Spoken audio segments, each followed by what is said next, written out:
Hello, I'm Simon, and you're currently on a Lafarge site, part of the Holcim Group. Together, we're going to create a safety induction to integrate and implement Holcim's safety rules to counter the risks present in the working environments of Lafarge sites. And here's your avatar to help you discover and understand these rules. Hello. I have a feeling we're going to make a great team. He's here to represent you through the video, a single avatar you can identify with. But don't forget, in the video he's like a crash test dummy, taking the risks and the blows, but in reality it's up to you to avoid them. On the various Lafarge sites, action has been taken for several years to reduce the number of accidents by developing a zero-accident culture. Here is the information you will need to enter this area. People's safety is considered more important value than the missions assigned to them.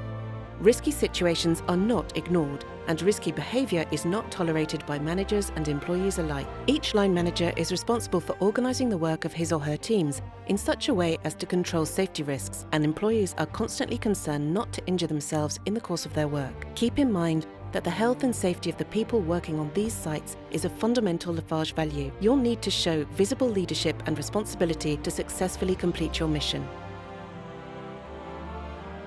Access to sites is regulated. You'll need to pass through the guard station using your personal badge, which you'll need to present at every entrance and exit. If the host site does not have a guard post, you will have to go to reception and then be accompanied by your Lafarge correspondent to gain access to the site. A Lafarge correspondent? A Lafarge correspondent is identified for each of you. He or she may be a Lafarge contact or work coordinator for external company representatives, or your line manager or tutor for Lafarge employees. You must pass this national safety induction before working on Lafarge sites. There are several safety checkpoints depending on the type of work you will be doing and the type of activity at your site. To validate your mission, you must pass an online test with a minimum score to obtain the mandatory safety pass, which you must stick on your helmet. It's in the bag. Never forget that our installations are dangerous environments. Once you have your safety pass, you must... That I can tell you. Adopt a positive attitude. Subscribe to the zero-accident culture. Think before you act and analyse the risks of an operation before intervening. Exactly. All that's missing are the 8 Holcim rules and recommendations, which we'll get to right away. Now, please add these 8 health and safety rules to your knowledge inventory. OK, I'm ready. Rule number 1, report all incidents within 24 hours. Rule number 2, use personal protective equipment, PPE, that is mandatory and specific to the task in hand. Rule number 3, obtain and comply with a work permit or authorization for work, including work at height, hotspot work in confined spaces, load lifting and energy insulation. Always follow the LOTOTO procedure. Isolate and lock energy sources with padlocks, labelled with name padlocks and test out realised. Rule number 4, comply with environmental and operational requirements. Rule number 5, do not bypass or neutralise the safety equipment or critical controls that keep our major risks under control. Rule number 6, don't work on unprotected equipment, don't move under suspended loads, don't enter exclusion zones. Rule number 7, don't drive without a seatbelt, don't use your cell phone, respect speed limits and driving times. Rule number 8, never work under the influence of drugs or alcohol. And don't forget, respecting these rules is a prerequisite for your mission's success. Great! I've added these 8 health and safety rules to my knowledge inventory, and I already feel more operational, ready for what's next.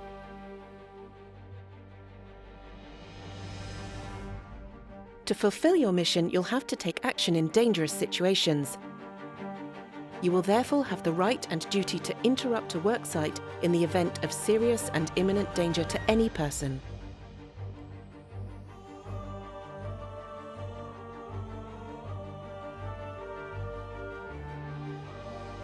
In this case, don't forget to alert your line manager and your Lafarge contact. You should also enter all information concerning the dangerous situation on the BOG application.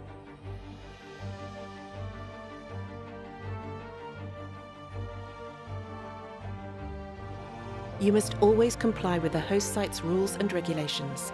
Lafarge applies consequence management to its employees and contractors. Consequence management? What is that? If you do not respect the rules, zero tolerance will be applied and you may be temporarily or permanently banned from the site. For each specific mission, you will need to wear appropriate personal protective equipment. In all cases, the following PPE is mandatory. I know. A suit of armour, a short sword, an underground exploration bag. First of all, high laced safety shoes and high visibility work clothes. Please note that boots are not allowed. All right.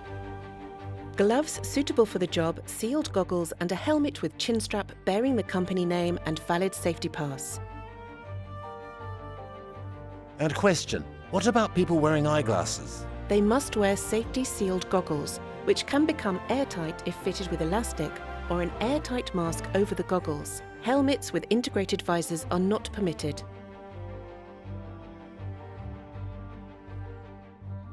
When do you think hearing protection is mandatory? When ambient noise and interventions make noise more than 80 decibels? Exactly. Yes. Yes. Grinding, welding, cutting, hammering, working next to a machine or compressor are all common operations on our sites for which the noise level exceeds the authorised limit. Bear in mind that if you simply raise your voice to make yourself heard, then the noise level is over 80 decibels. Please note, following a series of measures, some sites have made it compulsory to wear hearing protection on all sites except administrative buildings. To find out whether your site is one of them, read the site-specific flyer or contact your Lafarge correspondent. One of the main causes of accidents at Lafarge sites is moving around, on foot or in a vehicle. Seemingly trivial, moving around hides risks of accidents that can be avoided by following these few rules, so get your knowledge inventory out. I'm listening. On foot to avoid falls. Don't run. Hold the handrail on the way down and on the way up. Up, it's done. Keep your eyes peeled for any holes, steps, obstacles or ruts in your path. Adapt your route to the prevailing conditions, especially on icy or rainy days. Okay, I didn't see that one coming. And for your safety on every occasion, wear high visibility clothing, use pedestrian walkways where available, don't walk in the middle of the road, do not cross any markings without the agreement of the site manager. Okay, with that we're all set. Keep your distance from vehicles and machinery or signal the driver before entering the traffic zone. Do not pass behind a moving vehicle. Stay focused when you walk, so no phones and no reading documents. Oh, sorry. And last but not least, wear gloves when you're out and about and don't put sharp objects in your pockets. Otherwise, you're guaranteed a bad cut. And what about car travel? When travelling by vehicle, please drive carefully and obey the road signs on the site. Speed limits apply on our sites, so please observe the posted speed limits. Seatbelts must be worn in all vehicles at all times, even on short trips. No cell phones on the road at any of our sites. Vehicles must park in reverse.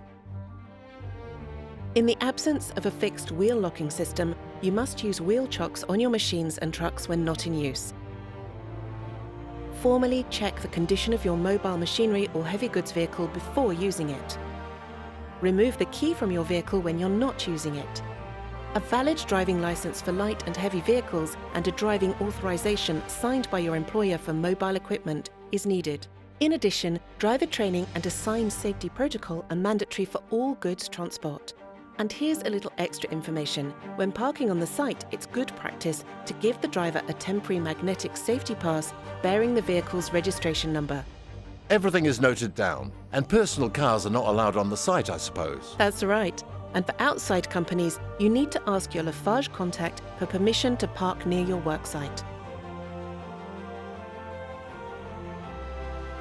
Raw meal, clinker, cement, exhaust fumes, grinding operations, welding, and much more generate dust that can have an impact on your health. And the most dangerous dust can't be seen, being less than 10 microns in diameter. That's why you need to carry a P3 mask and a pair of airtight goggles with you at all times. So you can quickly draw your mask out in the event of a high concentration of dust in the air. Sealed goggles with the elastic are considered airtight if the air doesn't flow. The obligation to wear a mask will be posted on site or specified in your work permit or safety protocol, and/or your Lafarge correspondent will remind you verbally.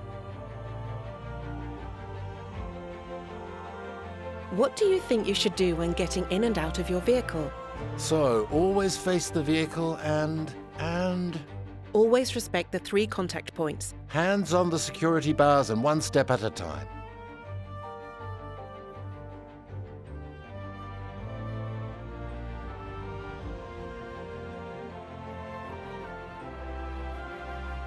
In addition, you must have with you the loading-unloading protocol co-signed by Lafarge and your company. If you fail to present yourself at the BECS, you may be refused loading or unloading.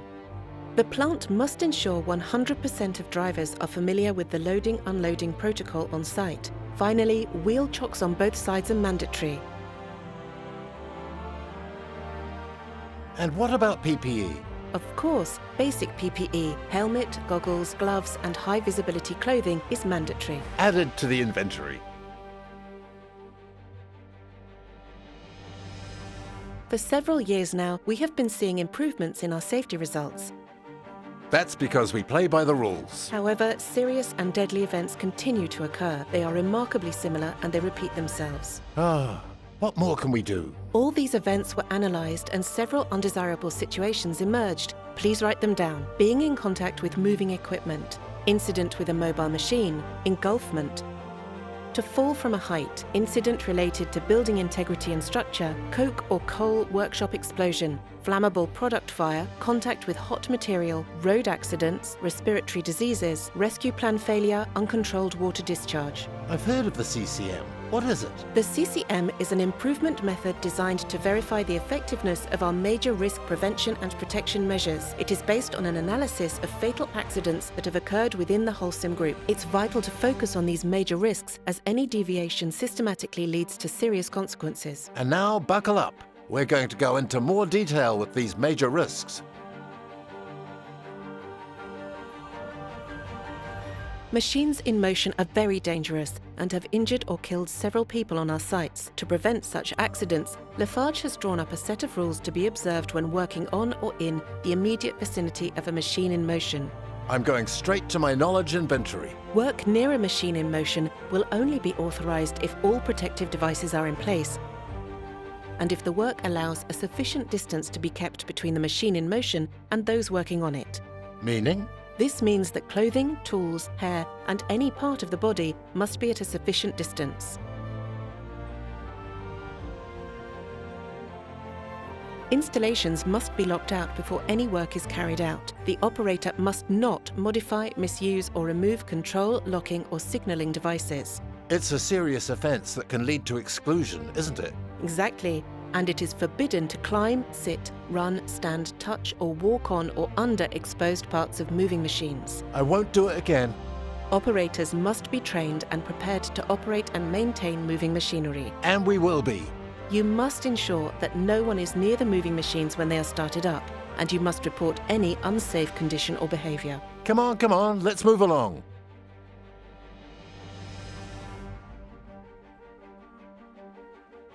Quiz. What type of event can be caused by hotspot work, such as grinding, cutting or welding? Fires? Correct. The sites also contain areas with explosive atmospheres and areas with large quantities of combustibles. A pre-job analysis is therefore essential. It will determine whether a specific permit is required. All right. And what's the procedure then? Gas cylinders must be stored in marked, ventilated areas. They must be secured in an upright position and separated according to the type of gas. The sites are non-smoking. Areas are reserved for this purpose.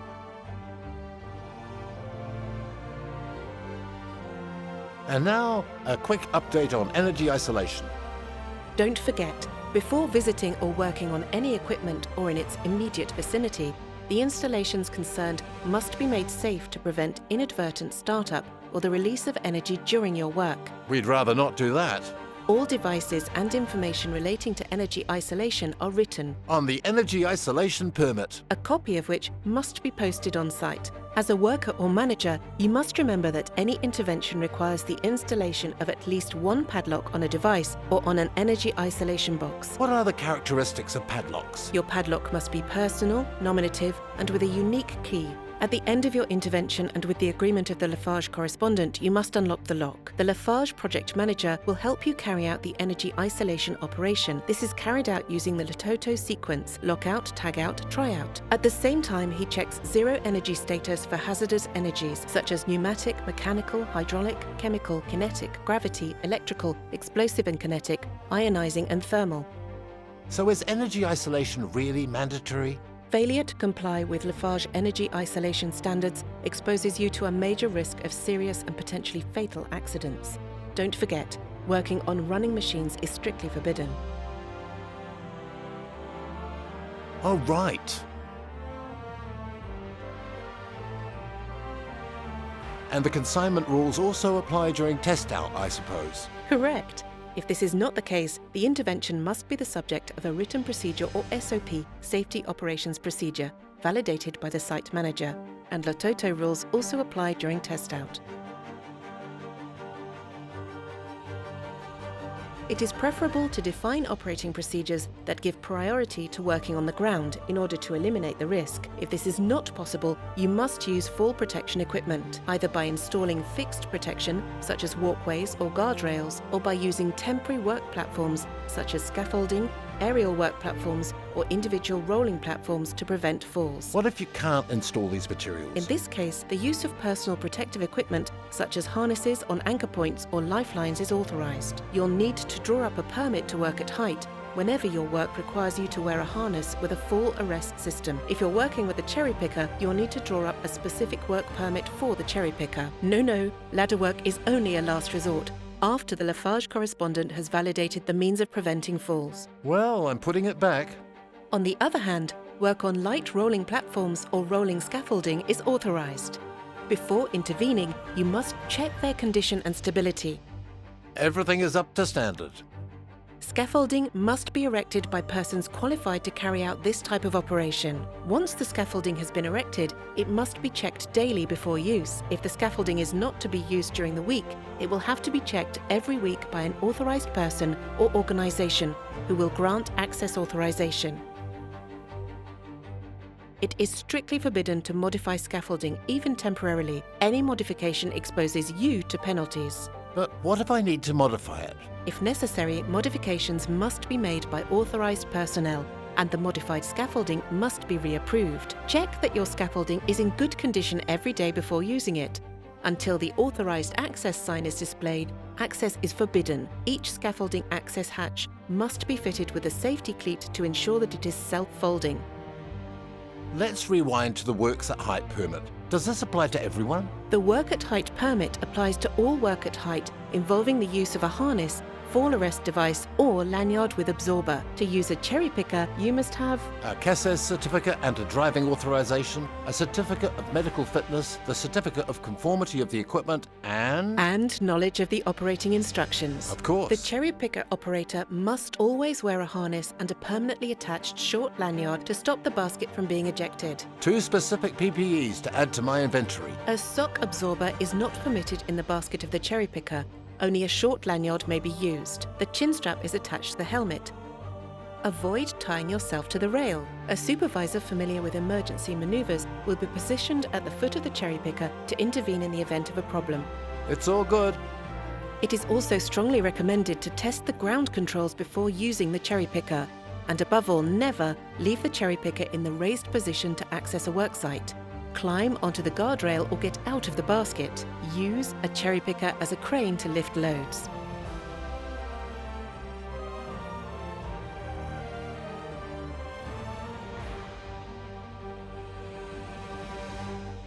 Lifting loads is a routine operation on our sites and must be carried out with care and professionalism by trained and authorised personnel.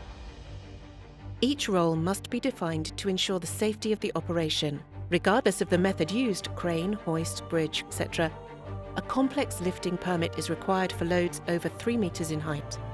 The load must be guided with a rope or other remote means. Make sure no one is within the lifting equipment's operating range. In all cases, it is strictly forbidden to pass under a load. Ah! Oops. Okay, I'll go around.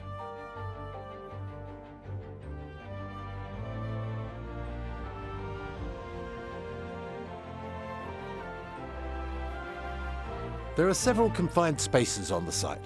What hazards are present in these areas? Oxygen-depleted, toxic or explosive atmospheres. These risks are often the cause of serious or fatal accidents. But what are these confined spaces? Here are just a few of them: tanks, reservoirs, vats and silos, cement or raw mills, tower cyclones, furnaces. And how do you recognize them? Confined spaces are posted on the site. Any intervention in a confined space requires a complex permit validated by an authorised person. Just like for lifting. The permit also contains a risk analysis and checklist and specifies the procedures to be followed to ensure safe operations in these areas, such as gas measurement and the monitoring and emergency plan. So to be clear, only authorised personnel can access confined spaces? No, under certain conditions, some areas can lose their confined nature. Furnace stopped, open with access decking. In such cases, a specific notice will be posted to inform all personnel that the area is open. In all cases, I contact my Lafarge contact to find out about the conditions for working in confined spaces.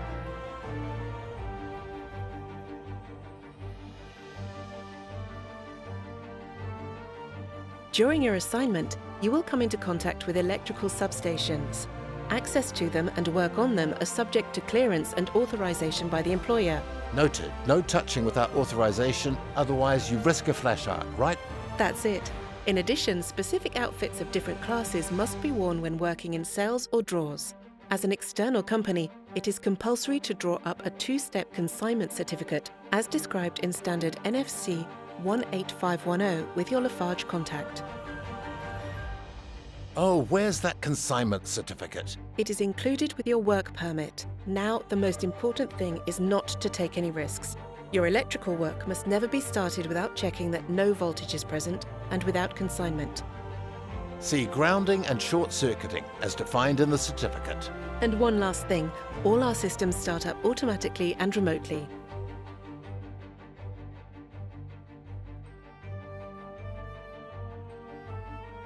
The first thing to remember about manual handling, it should be avoided. But what if I have to?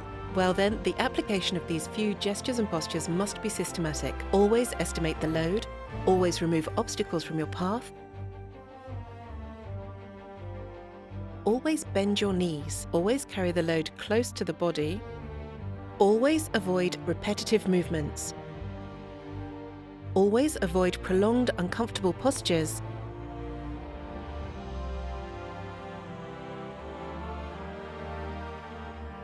and always wear personal protective equipment. That's right, including appropriate gloves and safety shoes.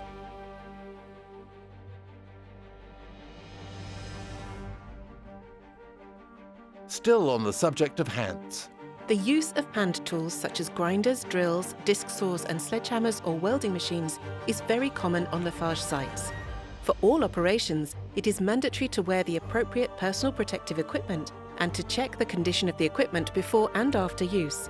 Check and check. In any case, stop. Oops. Think before you act. Position your body so as not to be in the tool's path. Okay. This simple precaution could prevent half of all accidents. Think before you act. Check. For all these interventions, here are the new PPE to be integrated. For work with grinders, drills or grinding machines, airtight goggles. Fire and heat resistant gloves are recommended, but cut resistant gloves work just fine, and fire and heat resistant clothing. No burns with this. In all cases, the original safety devices must be present on the machine, in particular the handle, which allows both hands to be on the tool. And of course, it is forbidden to use a disc grinder for grinding. Of course. For welding operations, you will need welding goggles or mask, a leather apron-type garment to protect the body from burns, gloves suitable for work with hot spots, It's starting to get crowded in my inventory. and finally, when using sharp tools, be sure to wear cut-resistant gloves and position your body out of the tool's path. Does this include cutters with non-retractable blades? No, it's strictly forbidden. Now for a little quiz. Why is it your responsibility to position protective screens or tarpaulins before these operations? To avoid metal drips, splashes, or arc flash from people working near the site? Correct.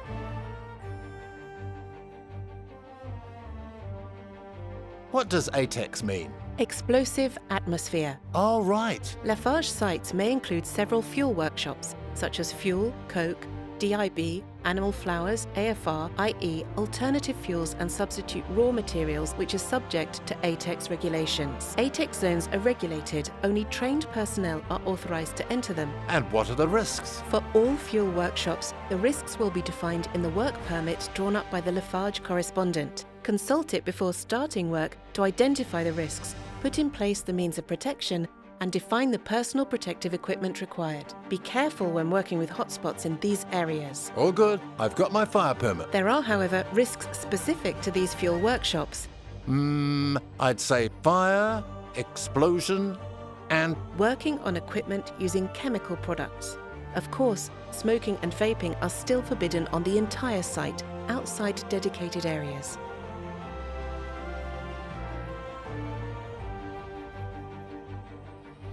Numerous chemicals are present on the site. But how do you determine the risks involved in using a product? Read the label on the product. Your employer will provide you with the product's Safety Data Sheet, SDS, enabling you to identify the associated risks and take preventive measures, particularly in terms of PPE. Safety Data Sheet integrated. By the way, what does CMR substance stand for? CMRs are carcinogenic, mutagenic and reprotoxic products which are present on the site and require specific PPE to be worn as specified in the work permit. Always bear in mind that several operations can be carried out in the same small space. You need to be vigilant and control the risks that your intervention generates for those beside you, but also above and below. Oh yes, we're everywhere. But I'm betting that there are some good practices you can integrate to work well together. Communicate with your Lafarge correspondent and other stakeholders. Mark out your activity area, remove unnecessary markings and respect existing markings. Report any interference in the work permit.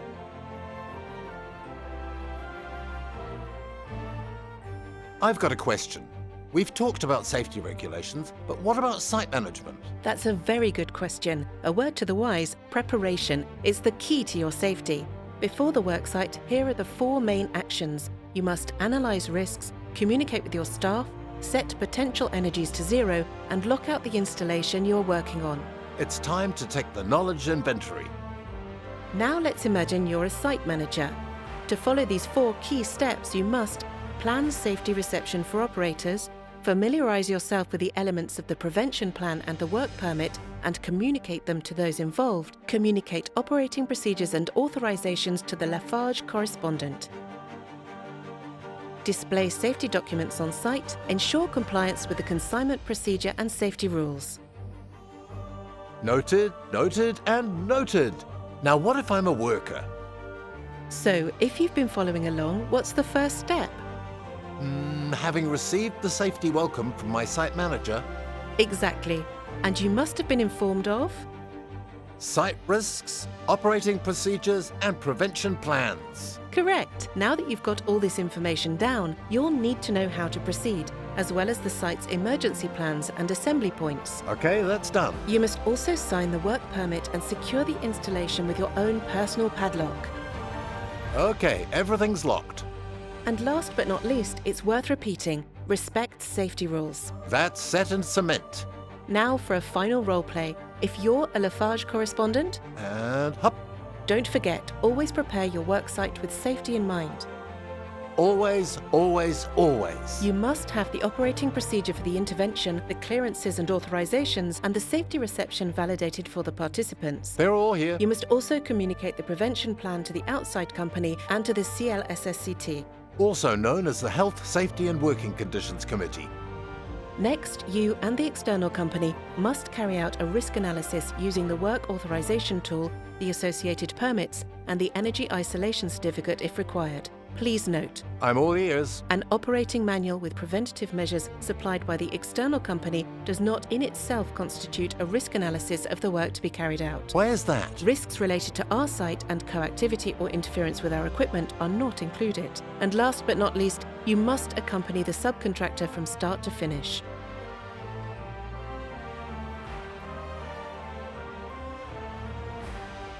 Okay, so the before part is under control. What do we have to do during the job? When it comes to intervention, it's simple. you have to manage all aspects of your work site according to 3 categories: markup, storage, cleanliness. All work sites must be identified by signs and hard markings. Okay, that's done. Same thing within my work zone, I suppose. Exactly. Dangerous operations indoors will have to be marked out with full hard markings. Now, in your opinion, why does the marking need to be adapted as your site progresses depending on the risks involved? Well, I'd say to ensure a minimal right-of-way and good traffic flow.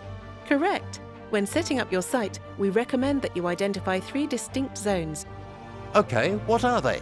a work area, a storage area for materials and waste, and a marked traffic zone reserved for pedestrians. Yes, it makes sense. It allows better circulation of pedestrians and machinery and better management of materials on the worksite. Don't forget, these 3 zones will need to be maintained and developed as the work progresses. Tidying up is essential on any work site. Tidying up is always part of the job. This means access must be free and clear of all obstacles, hazards must be marked, gas cylinders must be secured, and windsocks must be fitted with anti-warp cables. Okay, right.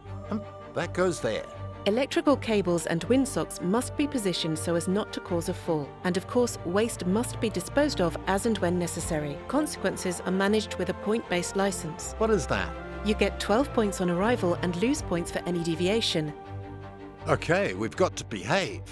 Any breach of safety on the grounds may result in temporary or permanent exclusion from the site. And yes, safety is no laughing matter. So you can lose some, but can you win some? Absolutely. If you report a dangerous situation or show exemplary behaviour or work on a site, bonus points will be awarded. Great! Lafarge carries out field safety supervision throughout the year with the aim of discussing your working conditions and compliance with instructions. So let's stay open to positive discussion.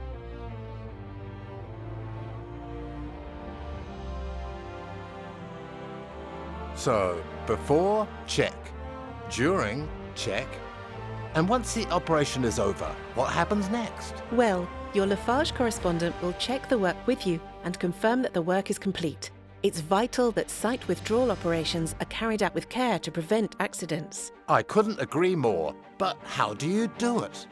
Here are the 4 steps to follow after dismantling when folding up the site. I'll make a note of it in the knowledge inventory. Before deconsigning, you must clear the installation by replacing safety devices such as guardrails and protective housings. Close electrical cabinets and clear the work area of all equipment to allow testing and startup. You must then return the equipment loaned by Lafarge. So I give this back to you, Remove your tools and equipment and dispose of the waste. and this goes here. And to conclude, I suppose we'll have to reinstate the collective protection and close the work permit, as well as the various complex permits. Exactly. Finally, with the agreement of the Lafarge correspondent, you can decontaminate the installations by removing all the padlocks. Well, it was a job well done. And of course, notify the Lafarge correspondent of your departure from the site. What happens next? Now, we'll see what to do in case of... This is no laughing matter. If you witness an accident, here are the essential actions and reactions to follow. Keep calm. Let's not panic. Protect the victim by cutting off the power supply, electricity, gas, etc. Examine the victim's condition or the extent of the damage quickly so as to be able to give precise indications. Alert emergency services and notify the central control room. Hello, emergency? Rescue the victim if you have been trained to do so by performing the emergency procedures appropriate to the victim or the incident. Emergency numbers are listed on the flyer of the site visited. At the end of this video, we'll leave you a few moments with the V-card of each site. Any accidental event must be reported immediately to the Lafarge correspondent. In the event of a minor accident, does Lafarge encourage companies to offer a modified workstation with the agreement of the occupational physician? That's right, to ensure continuity of work. In the event of an accident, it is forbidden for the victim to leave the site alone without the advice of emergency services and without informing his superiors or Lafarge. Certain circumstances may require us to evacuate the facilities. In such cases, an evacuation message will be broadcast within the sites. In that case, what should I do? First of all, keep calm. Evacuate without haste. Gather at the nearest point. There are assembly points on the sites. Read the site-specific flyer to find out where they are. Ah, I found one. Count those present. 1, 2, 3, 4, 5. Okay, we're all here. Wait for instructions. What difference does it make if we've got a badge? It is therefore important that each operator has an individual badge for entry and exit so that we know how many people are present in the plant. In all cases, as always, you should contact your Lafarge correspondent.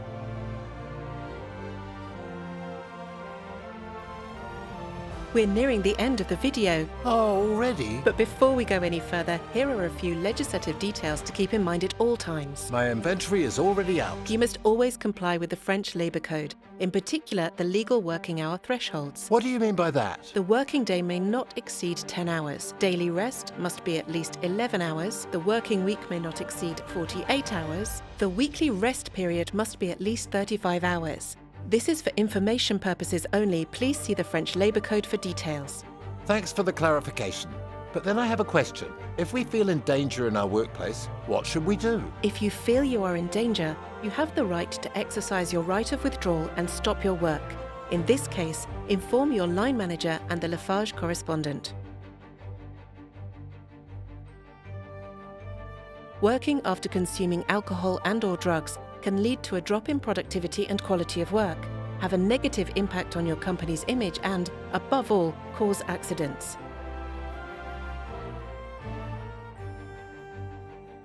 Obviously, drinking alcohol or taking drugs at work jeopardizes our safety and that of those around us.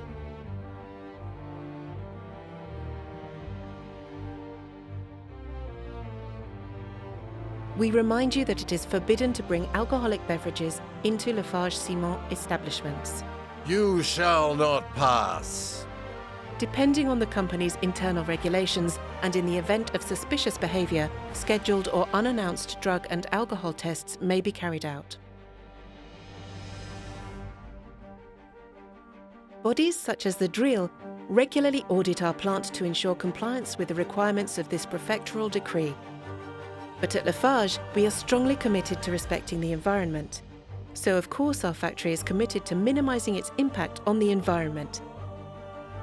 This is an excellent initiative. But what is our environmental policy? Minimising dust and gas emissions, saving natural resources, integrating into your environment in the best possible way, preventing and managing accident situations. We therefore expect our subcontractors and plant employees to subscribe to our environmental policy, particularly in terms of waste sorting. Ecology, we're all concerned. You must dispose of your waste as the work progresses. Remember to provide suitable containers. All waste must be disposed of at the end of the project.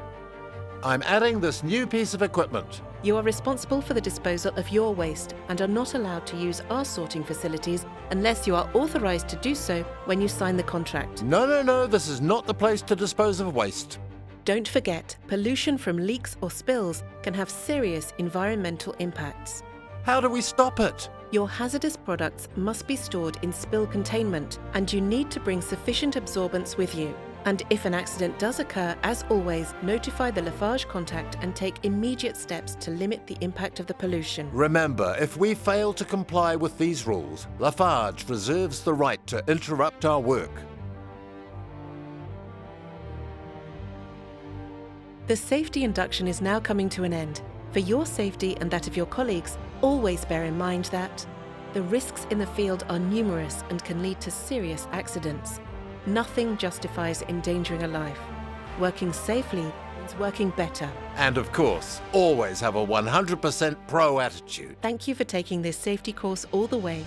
It was a pleasure to accompany you as you learned from these rules and measures, which are more than essential for your safety and that of your colleagues during all on-site operations. And let's not forget that a successful intervention is one without accidents. Now to your tests, and good luck. Now it's your turn.